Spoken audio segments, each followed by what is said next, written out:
nemojte, mene to ne interesuje. Tužilaštvo na jednom mestu iznosi, kako sam u jednom govoru rekao, da u slučaju podele muslimani imaju pravo na 18% Bosne i Hercegovine. A to je činjenica. Po katastarskim knjigama Srbi su imali 74% vlasništva nad zemljom.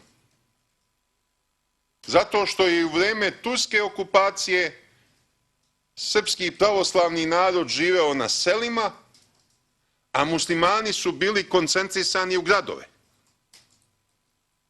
Predstavljali su posade turskih utvrđenja, predstavljali su gradske zanatlije, trgovce i tako.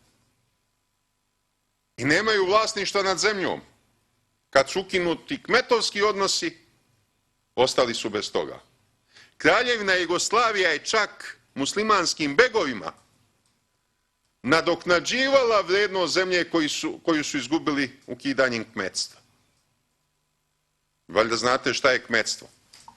Kad seljak radi na svojoj zemlji, a ima obavezu da vlastelinu odvaja određen deo svojih prihoda, kao da je zemlja vlastelinova, a ne seljakova.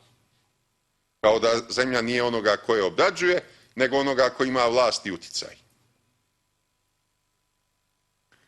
Dakle, nema tu greške nikakve.